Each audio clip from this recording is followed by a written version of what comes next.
Welcome back to Kaleidoscope. I am here with YouTuber and international commentator Blaire White.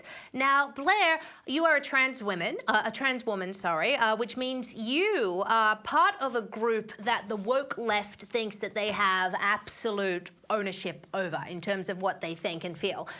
And we know what the woke left does with people in their protected groups who think for themselves like you do. They tend to, abuse them horribly and try their best to completely destroy their lives because apparently tolerance goes out the window when you don't agree with them politically.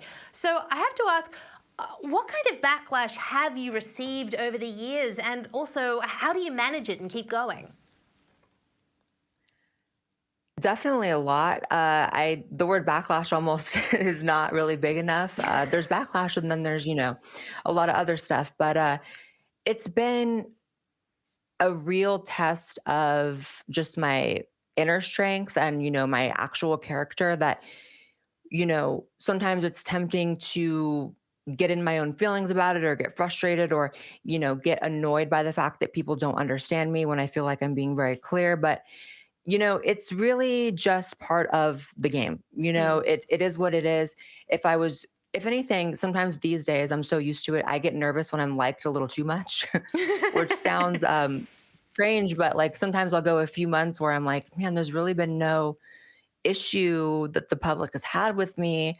And so I start questioning, like, am I like not being as honest as I want to be or what? But uh, I actually have a sort of method that I interact with social media with in my own way, which is I tend to just put things out and then just like not even Mm. look at the response or look at the whatever.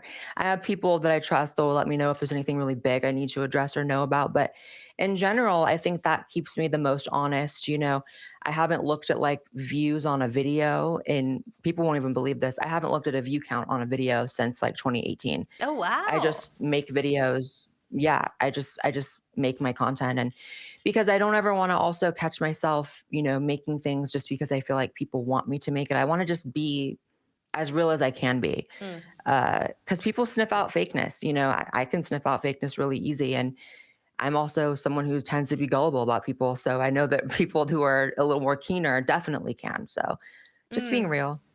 Yeah, no, I think that really is the best approach. I have that approach as well when it comes to stuff on the internet. I don't cop it as badly as you do. Like, you have a much bigger profile than me, so you've got many more people who are going to hate on you than I do. But I find that is the best approach. Just log off. People who Yeah. I know commentators who relentlessly go through like every single comment on the YouTube videos and every single tweet that gets sent to them, and then obviously get very upset. And I go, well, why are you looking at it? So I think that's a very Yeah. good approach. And the thing And is, and I've noticed that. Oh, sorry. no, you go ahead. Um, Having done this also now for nearly a decade, I've obviously seen a lot of people come and go in that time. Mm. And it's not necessarily, as in other commentators and, people making political, content. And it's not even that they were not smart or not good at what they did, but it's because of what you just said. It can really, really affect people. I've known people behind the scenes, even in this very, seemingly tough right wing, landscape online Mm. that are having mental breakdowns behind closed doors or doing drugs or having a hard time coping with the fact that the world can be so cruel. And they just are like, you know what, it's not for me. Because there are those people that would like just go through every comment and you see it sometimes even, obviously these days people, you see them replying to people on Twitter constantly. And it's like, why are you doing that? And Mm. everyone handles it their own way. But I do think there's something to be said about the fact that, if you have the kind of longevity, like 8 years, like I have, that maybe like not looking at it is better. Yes, I certainly think so. I mean, because people are very cruel to you. I remember a few years ago on your YouTube channel, you went for a little while and I remember you stopped posting political content. It was more sort of lifestyle commentary. And then people were asking you about it. And I remember I felt so bad for you. You made a video addressing that and saying, well, political commentary has basically effed up my life, with people stalking you and all sorts of stuff. How did you mentally manage that period? That must have been so hard for you. It definitely was, but Mm, I am so grateful to have just gotten completely over it. Like, that's I good. definitely had that moment where it just got to be a lot, and that was in around 2020, and it was also I was getting, like, canceled for the first time, like, canceled, and so meanwhile, I'm back and, I blew up so much more after that, but, Hmm.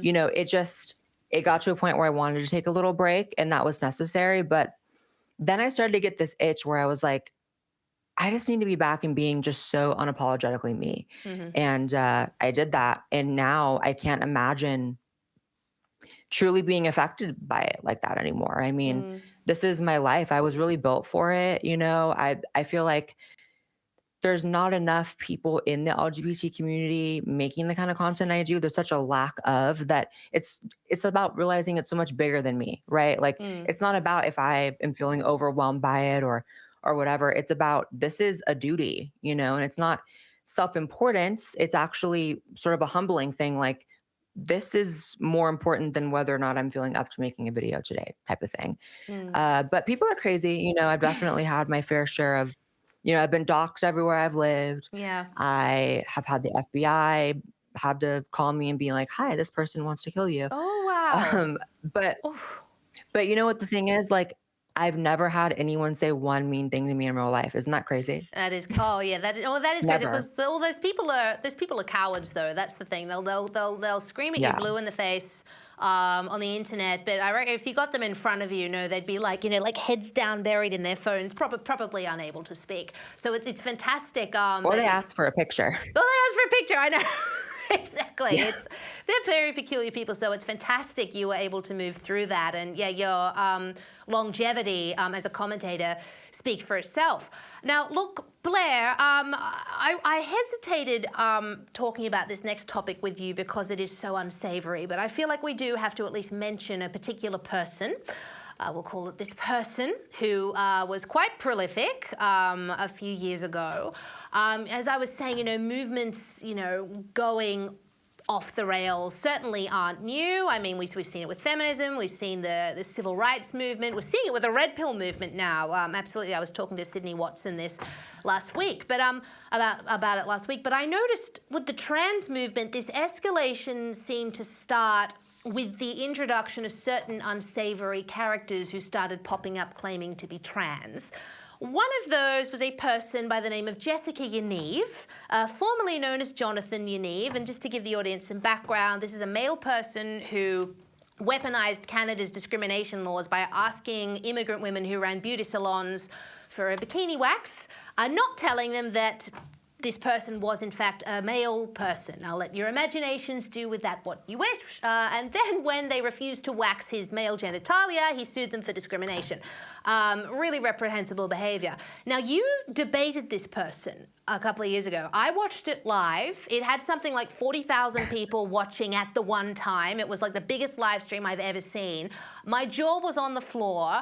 Yaniv claimed that they could menstruate and also brandished a taser at you at one point. We have a little clip of this. Let's just take a quick look. I What? don't need to be scared in my own house that I'm gonna get fucking attacked, which is illegal in Canada. Just saying. But Do you think that was like cute? Was that a moment for you? That was an iconic moment in internet history. I remember the expression, was that a moment for you, became a t-shirt. Like it was that big in the online Yeah. world.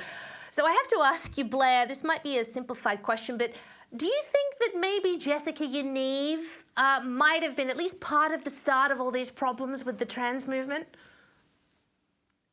Oh, absolutely.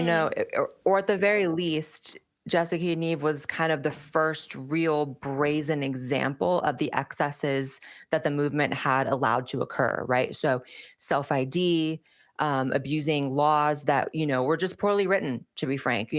That's really one of the core issues here is that the activists tend to fight for laws that are poorly written and easily abused. That's why you Mm, have issues with prisons and with people being able to sue over, a salon wax, crazy stuff like that. And the idea is that no one would abuse these laws, but anyone with, half a brain to think could see that that would happen. And, you know, that was the first big example of it. And I remember hopping on it really quickly because I was like, it's really important that we, and I say we, stand up against this person and, this issue that's happening.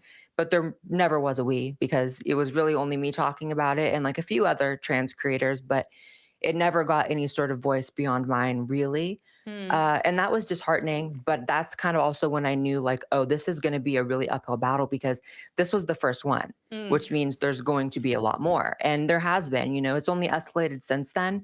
And I think it's really hit a sort of tipping point recently where people are just completely, fed up with this. And I cannot blame them at all. I'm more fed up than probably they are, because I've been, fighting this for so long. But I do think that a lot more people within the LGBT people community, sorry, are also at a tipping point where they're kind of seeing things more clearly. mm, Because I'm noticing people sort of coming around on me that I never thought would. I'm seeing more mainstream, American LGBT celebrities start to kind of follow me on social media, and just a lot more open, you know, non-tolerance towards that bad behavior, which I'm excited about. But hopefully it's, coming quick enough that we can sort of repair some mm, damage that's happened here, because, tolerance is a two-way street. It's not a one-way street. mm, And you have to give respect to get respect. And